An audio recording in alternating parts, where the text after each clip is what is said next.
Hey, everybody. Welcome to the Monday edition of Vince. It is so good to have you here with me. I've got a great show for you today. We're going to be talking to the inimitable Shawn Farash, who himself is kind of imitable of President Trump. He's very good at that. We'll definitely talk about that and everything else that's going on in the news. The great Shawn Farash from LFA TV joins us in just moments. You're going to hear from him. But first, got to thank the great sponsors of this program. That includes Patriot Mobile. You've got a lot of choices for cell phone service with new ones popping up all the time. But here's the truth.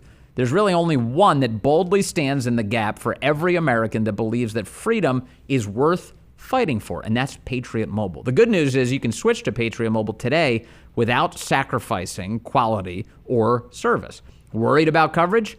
Don't be. Patriot Mobile uses all three of the major U.S. networks. If you have service in this country today, you will have as good or better coverage with Patriot Mobile. You think switching's a hassle? It's not. You can keep your number, keep your phone, or even upgrade. Do what I did. Get Patriot Mobile on your phone. Patriot Mobile's 100% U.S.-based team is going to get you activated in just minutes from the comfort of your own home. Stuck in a contract or owe money on your phones? No worries. Patriot Mobile has a contract buyout program. This is how we win, folks, by aligning our spending with our values. So every dollar that we spend matters. Go to patriotmobile.com/Vince or call 972-PATRIOT. Use the promo code Vince. Get a free month of service. Switch today. That's patriotmobile.com/Vince or call 972-PATRIOT.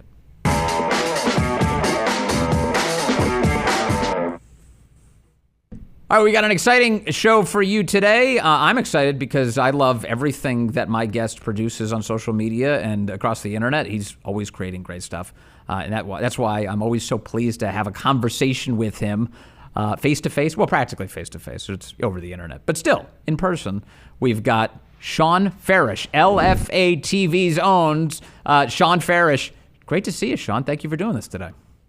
Thanks for having me, Vince. It's a pleasure to be here, and I've been looking forward to this since we got it on the calendar. I'm excited. It's very good to have you here. So I know a lot of people know you as a Trump impersonator. That's definitely probably the way that I think most people are introduced to you. But what I've loved about your career is that you parlayed that into becoming a pretty sophisticated and insightful political commentator. Did you always have that in mind, that you were going to do political commentary? Yeah, ever since sitting on the Tappan Zee Bridge in 2018 in the state of New York in bumper-to-bumper traffic on Memorial Day weekend, frustrated to all hell that I was never going to get to where I wanted to go. And then I looked down at my phone and I said, I got to put a podcast on. And I chose for the very first time in my life, the Dan Bongino Show. And he was flipping out about Spygate, which obviously 7 years later, like now, as all this stuff is coming to light, I'm sitting there going, finally, I've got the Epic Times infographic up on my wall. I mean, it's a whole thing. It became like my whole why. It was the reason why I wanted to, instead of doing sports, right, instead of doing all that, to get into news. It was that story and the way Dan broke it down and the way so many other people, very talented people, covered it and exposed everything from Devin Nunes to Kash Patel to Mark Levin and John Solomon and Paul Sperry, and all of them, the whole roster of people who were going down the list when it came to Spygate. At that point in time, I said, I want to do something. I have to do something that really motivated me to make a difference. I didn't know things like that were going on in our country until that story really came to light. But when COVID struck New York and everybody, when I was living there, everybody had to live by the just insane rules of then Governor Andrew Cuomo, I was on Long Island and decided once again it's time to get people together. And after watching the Summer of Love and everything that took place in Seattle and Portland and Philadelphia and New York City and you name blue jurisdiction, something happened, something crazy happened. I said it's time, we put together some of these reopen the state rallies, but let's parlay that. Let's put that in tandem with let's get out and support Trump. And so we put tens of thousands of people on the road in these massive caravans with the flags hanging off people's tailgates and coming out people's sunroofs. And we got people together doing that. Obviously, 2020 didn't go the way we wanted for various reasons, right? Reasons that still haven't been answered. But we used that and we parlayed that and we transitioned that into a local and then statewide movement to get conservatives, Republicans involved. So I've taken the Bongino method of being an activist first and used that. And it was actually through that movement, a friend of mine, while we were door knocking for a city council candidate, she's in office now, Vicky Palladino, he said to me, you got to take that Trump thing that you do and you got to put it on TikTok. And I said, well, I don't want to, Jimmy, I don't want to do that. That's China. We don't want to do China. He said, no, you have to do that on the TikTok app. It'll go viral. You'll get a lot of people who are paying attention to what you're doing on Long Island and all this. So I did it and it took off. It's where I met my wife. It's like the best decision I made. So thank you, China. But wait, yeah, I never did your wife, quite, the expression is they slide into your DMs. Is that actually the way things started? She slid into my comments. One of my videos I made, I used a line that is funny. I'll roll this line out in front of many people, and it gets a very mixed reaction. But she thought it was the funniest line. I was talking about William Shakespeare, Trump taking credit for William Shakespeare, right? Uh-huh. And I said, I got along well with him. I called him Bill. Great guy. We call him Bill. And she thought that was the funniest line in creation. So she laughed at it. I saw her profile picture, and I said, okay, we've outkicked the coverage. If we can make this work, let's try it. So I slid into the DMs on Instagram like a good millennial would, and I take no pride in saying that, but it is how it worked out.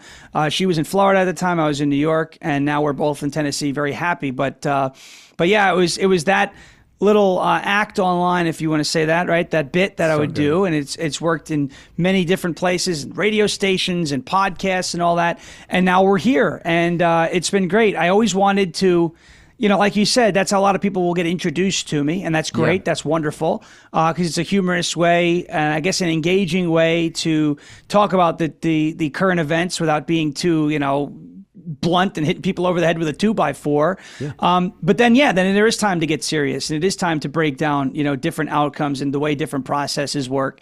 And I think that's important too. So it's about striking that balance, and I'm still trying to figure it out, but It has been fun up until this point, that's for sure. Yeah, and look, you're a positive and joyful person. So you bring a lot of energy and happiness to this process, which can be tough sometimes. It can be soul-sucking, depressing to talk about politics, especially if you feel like there's no forward movement. It's like, is anything ever going to get better? So are you, Shawn Farash, are you optimistic right now? Are you feeling hopeful about where things are headed? Yeah, I'm feeling hopeful about it. Cautiously optimistic, obviously. Donald Trump is one man, right? And there's only so much one man can do. So when it goes down to the halls of Congress, whether it's the House, whether it's the Senate, whether you're talking about rescissions packages now at the state level in multiple states, redistricting and having to bring representatives back into the chamber because they left. These are things that, Donald Trump necessarily can't directly influence. And so I think it's important for people to realize that one of the best ways, and I actually got a question on my show today about it, one of the best ways to make those differences is to start at the local level. Like your HOA president, if you live in one of those, I don't, thankfully, because I just wouldn't get along with the policies, right? But your HOA president, in many ways, has more of a direct impact on your life than the president of the United States, right? Donald Trump's not the one fining you because a weed has leaned over onto your driveway, right? If you live in an HOA that's that strict, your HOA president is. So, your school board presidents, your county commissioners, your mayors, folks like that. I always say if you want change to be made, start local, because when you make those changes in a local, jurisdiction, makes its way up the food chain to the state level. Multiple states then start copying each other. Just here in the state of Tennessee, they passed a gender-affirming care for minors ban. It was upheld by the Supreme Court. Other states are now taking that bill,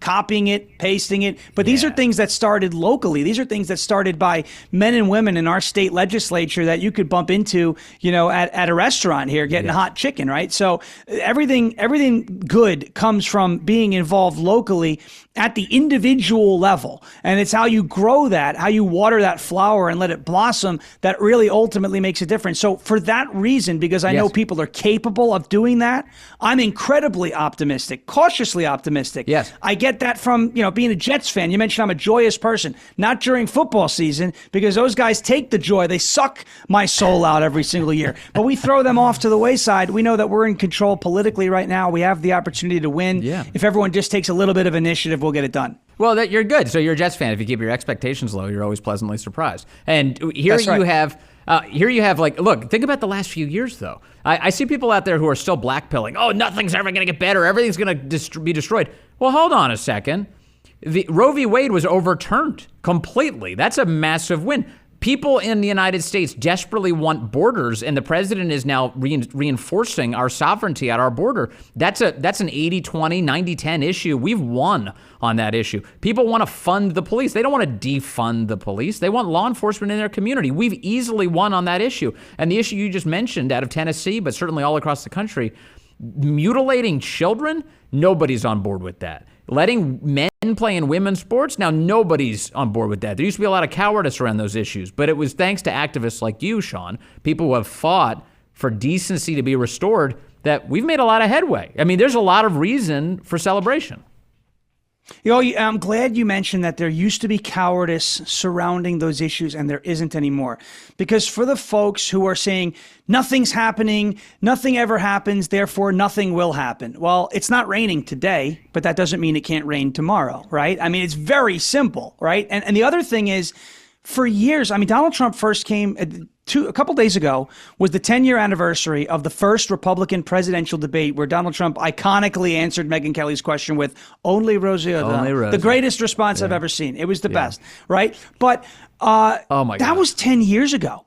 That was 10 years ago. 10 years ago, making a statement about building a wall on the border and deporting illegal aliens was considered racist. It has taken 10 years to shift the Overton window enough where what was once considered racist is now considered common sense and is the other side of 80-20. It used to be 20% no. Now it's 20%. Now it's 80% yes. Bring these people, get these people out of our country. Right. So it took a decade just to get the concept, the common sense concept of if you came into the country illegally, you shouldn't be here.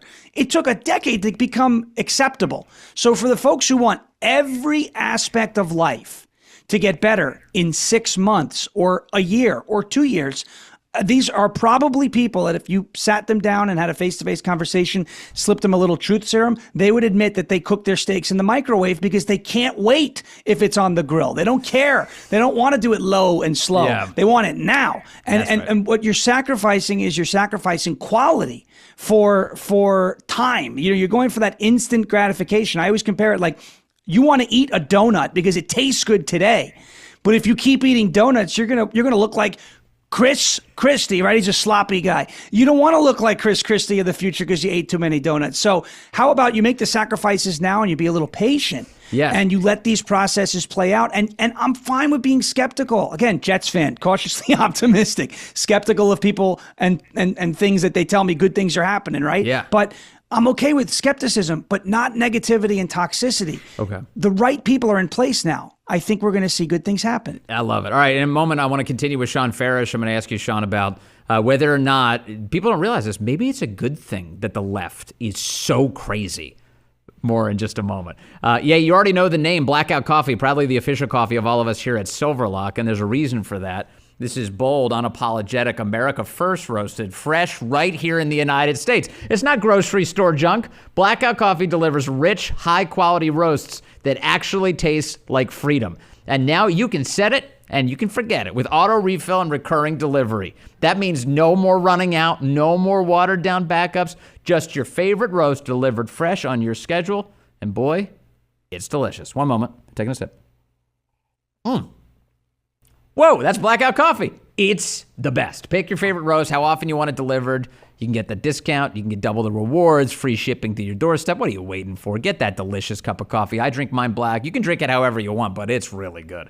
Here's what to do. Go to blackoutcoffee.com/Vince. Use the code Vince. That's VINCE and get 20% off your first order. Whether you're into bold, dark roasts, flavored coffee, or even instant, Blackout's got your back. Real coffee, no compromise. Blackoutcoffee.com/Vince. Get yours now. Blackout Coffee. Love that Blackout. All right. Let me ask you, Shawn, about the left here. You know, I have a theory of the left, which is that their insanity only improves President Trump. That, yes, like, it is crazy the lengths to which they have gone to try to destroy him, from removing him from ballots to prosecuting him for absolute horseshit to, you know, in some cases, actually straight up shooting him, attempting to kill him. Some of these lefties. They've gone absolutely crazy. But I do think that the effect of the left's craziness is it's only made stronger his resolve to help our country. Do you think maybe there's some sort of weird benefit from the left's craziness? I think there is, because when you look at how crazy they are, and it's not just, about having crazy ideas now, like Bernie Sanders had, $15 an hour minimum wage, or Medicare for all, or some of these ideas that they would come out. There are now crazy actions. You've got adults, and I don't think many of these people are Republicans or Trump supporters, that are now relying on binkies to de-stress from the day. I mean, this is a story that's everywhere. They're sucking on pacifiers. I can't believe that these people walk among us, that I may be in the supermarket one day and go, that person right there with the blue hair and like the crazy look on it, they may be using a binky later to settle down before going to bed. Like, these people are grown babies, right? So I think a lot of the times when you have that malleable middle, okay, you have that group of people, the third party that's watching. You always hear, Dan said this all the time, when you're debating people online or you're debating left versus right, it's not about changing the liberal's mind. It's about influencing the middle to say, okay, that person's crazy. I may not like everything that right-wing guy is saying, but I can't get behind the crazy unhinged person, because how am I supposed to trust them, right? So I think with these 80-20 issues, the men can be women thing, the illegal aliens are people too. Nobody said they're not people. Yep. We're just saying that they don't belong in this country and shouldn't be taking advantage of the taxpayer. So I think, and it's the actions, burning the Teslas, the Kathy Griffin head, right? All of the Trump derangement. If Trump says it, it's bad. Well, I hereby endorse oxygen, so start holding your breath. This is the thing that I think is really working in the favor of Trump and the left, is that they've gone so far. Everything is Hitler. Everything is racism, that people look at that and go, okay, I may not agree with everything Donald Trump says, but that's nuts. And I can't get behind that. So I'm giving Trump a shot. There's a reason the country was driven into Trump's arms. There's like 100%. Like, under normal circumstances, if the country was like functioning appropriately, you're going to pick the next sort of handsome or beautiful, sort of Well, I'm a handsome guy too, though, so I take offense to that, because I'm a very handsome person. Yeah, right? Okay, fair. But beyond that, the kind of person who is very conventional in their presentation, you'd pick a conventional person. Instead, the country went all in on an unconventional person, somebody who doesn't always say the most polite thing. He can be a little vulgar at times. He's a little too direct for most people's tastes. But, as I'm reminded, I had a buddy in 2016 during the Republican primary who wrote an op-ed at the time that he was coming around to Trump. And the headline he chose for it was, "I don't like Trump, but I hate you." And that's what he was so furious at the left and the establishment that he's like, I'm going for Trump. I'm going for Trump in no small part because you hate Trump. I'm punishing you with Trump. And it's so weird that to this very day, they still seem completely stunned by the fact that President Trump can win via a democratic process in the United States. Well, it's like one of Trump's main pitches to the black community, a lot of minority communities, where it was basically, what do you have to lose, right? Like, what are you afraid of losing? Have things gotten better with the alternative? Whether it's, a uniparty Republican, a soft, squishy rhino type, or it's one of these moderate or not so moderate radical leftist Democrats, has your life gotten better, right? The only people whose lives have gotten better from that are illegal aliens. And these are people who aren't supposed to be voting anyway. So you're asking these questions to people, whether they're leftists, whether they're people, again, in that malleable middle, the independents, the swayables, the fence sitters. And you're just basically saying, look, has life gotten better? Have they fulfilled their promises to you? And they're saying, no. Okay, so what do you have to lose? What you only stand to gain by taking a shot on somebody, as you said, unconventional. That's a perfect way to describe him, as Donald Trump, because he's unconventional, and this is the problem with the political system. He's unconventional when it comes to a politician, but he's very conventional, people like you and me. He's just like somebody you'd bump into in a bar in New York. Obviously, Trump doesn't drink, but you get what I'm saying. He's a normal dude. You bump into a guy in New York and you start having a conversation with a dude from Queens, you're basically having a conversation with a Donald Trump type person, yes. An average Joe, a normal guy. And that's the problem with politics. Everybody's got to be so polished and proper. But also, be like us. But also, not only is he the normal dude at the bar, he's also everyone's favorite dude at the bar, actually. Because he's got a unique ability to make you, no matter who you are and no matter how many times, maybe you've never met him before at all, he'll make you feel like you're the most important person on the planet. You've met him, Shawn. I mean, it's a very unusual experience. He has an exceptional ability at retail politics, actually. The ability to convince someone that he's on their side. Yeah, I have met him. Actually, when I made I was able to do my bit to him, and it was probably the most stressful situation I have ever been in. We made it work in Bedminster, and he thought it was great, and I left the stage. I still have a knot on my back. But you're right, because before that happened, this was a fundraiser for January 6th defendants that night, and that's why I was there. He was actually spending time with the children of a family who was being railroaded by the government in January 6th proceedings, right? And these ridiculous charges, and she was a mother of 7 or so children. They were all up there, and he took the time. Cameras weren't rolling. He wasn't doing this because people were filming it, to sit and to stand there and to talk to these children and to console them and to say, listen, everything is going to be okay. It's fine. And, I wouldn't blame these kids, right, if they didn't understand it, saying like, my mom's going to jail because of you, right? Donald Trump. That's not what I don't agree with that, but I'm saying I could understand why people would look at that and say, if my mom didn't like you so much, she wouldn't have even been there. But that's not how it was. He spent the time. He was like a grandfather to these children. And obviously he's a grandfather to his own grandkids, but he's very good with people, and it's not an act. It's not one of these people who are doing these grip and greets. You let me look good in front of the camera, and then they get on the plane and they start talking about how much they hate dealing with the people. He loves it. This is who he's been. When I worked for a paint company, not a painting company, but I sold paint, I had a contractor who painted parts of Trump Tower. And he said that Donald, and this is before Trump was running for office, so he had no political motivations to do this. He said Donald Trump would come up there and we're tipping his workers, large painting outfit, right? Large painting company, tipping his workers hundreds of dollars a day. This was back in 2014. So that's a lot more than what $100 gets you, this day and age. He was going up there, meeting them, bringing them tips and getting to know the people that were working on his building.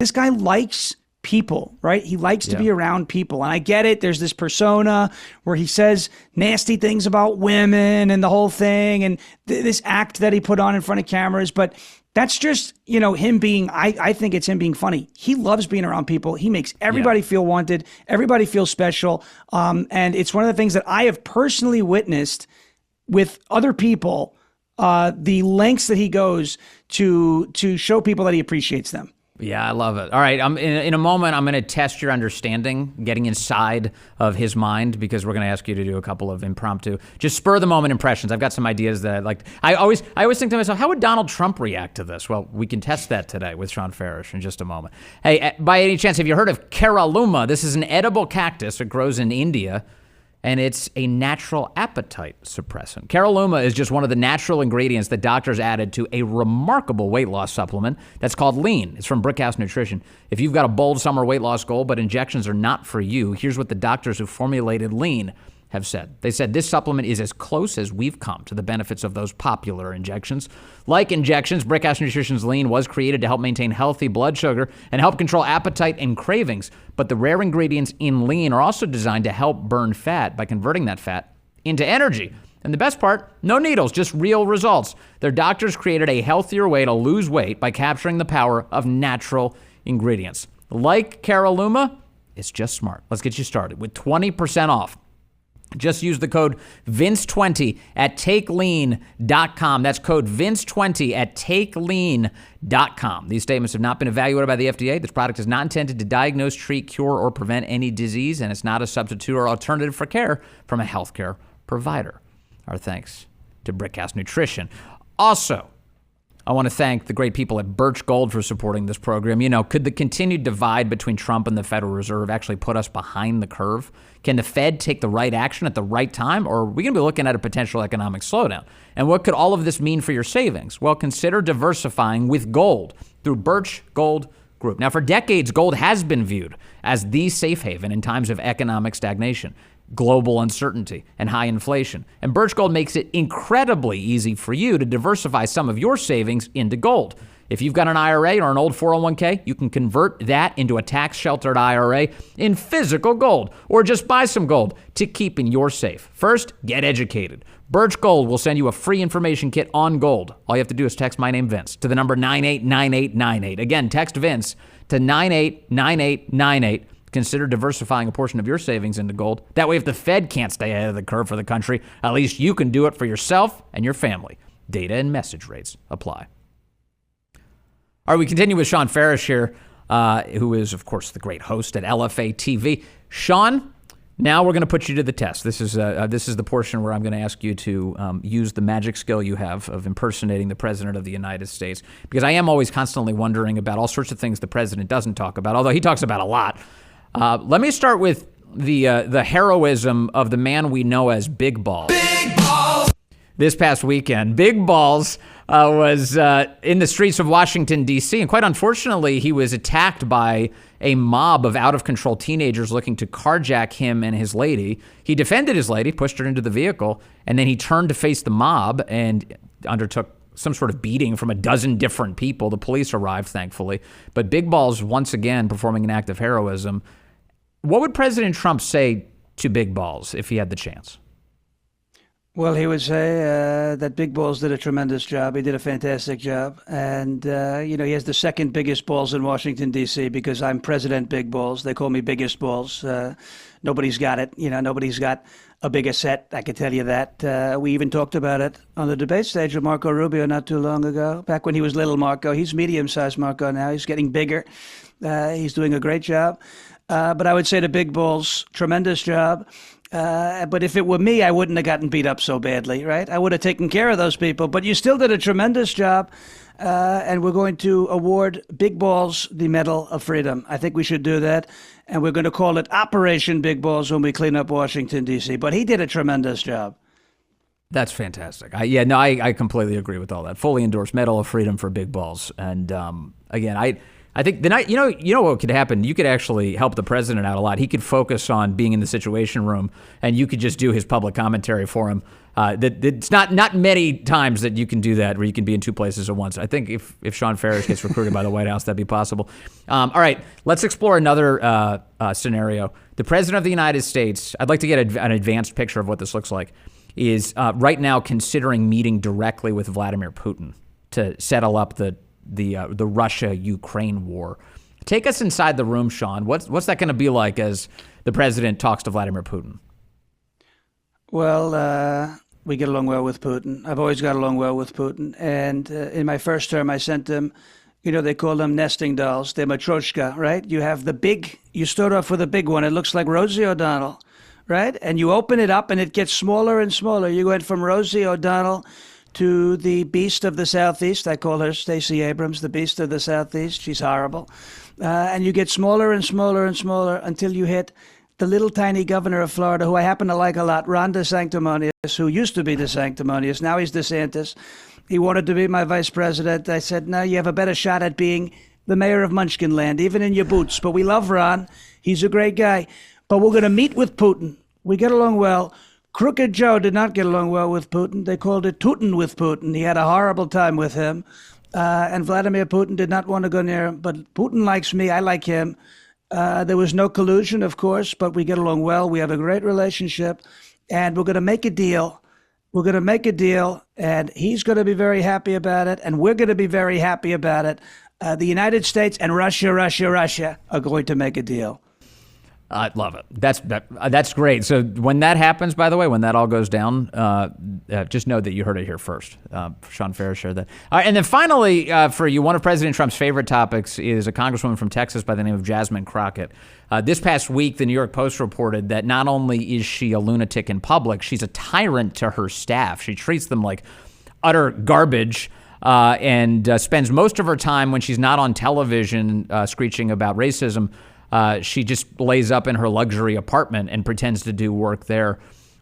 If you could share with us the president's latest thoughts on Congresswoman Jasmine Crockett. Well, this is what we call her. You have Nurse Hatchet from One Flew Over the Cuckoo's Nest. This is Nurse Ratchet, right? Jasmine Crockett. She's really terrible. And you look at her, she's got the biggest eyelashes the world has ever seen. If she blinks, you may fly away. You may be blown over. It really is terrible. But you look at her, you look at what they're doing. She called my good friend Governor Greg Abbott, she called him Hot Wheels. which is not a nice thing to say. I would never say that. But she said it. And now they're going to redistrict her position away. And she's very unhappy about it. But I'll tell you what, America's very happy about it. They want Nurse Ratched out of Congress. We do not need that type of representation for her people. You know, the people of Dallas, even though a lot of them are Cowboys fans, which we have a lot of questions about, they're not that stupid. They're not that stupid. And they would like a better representative. So if she wants to lay around in her apartment and she wants to be what's called an influencer, she could do that. She needs to get the hell out of Congress, and she needs to trim those eyelashes. They're getting way too long, and we don't have enough room for it. And when she blinks, she starts knocking things over. So she ought to be ashamed of herself, and she's going to have no position going forward, which we're very happy about. All right. From now on, every headline I read that says Jasmine Crockett lashes out is going to be read very differently. Thank you very much, Shawn Farash, brother. It's so great to see you, Shawn Farash of LFA TV. Appreciate you joining us today. Thanks so much for having me. I really loved it. It was a good time. It was a great time. You made it great. Thanks, Shawn. All right, that's it. That wraps us up. I'm back with you tomorrow live from Washington, D.C. I had a fantastic week in Florida, hanging out in the Florida studio. How cool is this? Justin mostly did his job correctly and everything. It was awesome. It was really great. Great to be with you as always. Make sure to subscribe if this is the first time you're seeing this, either to the podcast or rumble.com/Vince. And check out that national radio show, 12 to 3 Eastern each weekday, rumble.com/Vince, or go to thevinceshow.com and look up your local radio listings. See you soon.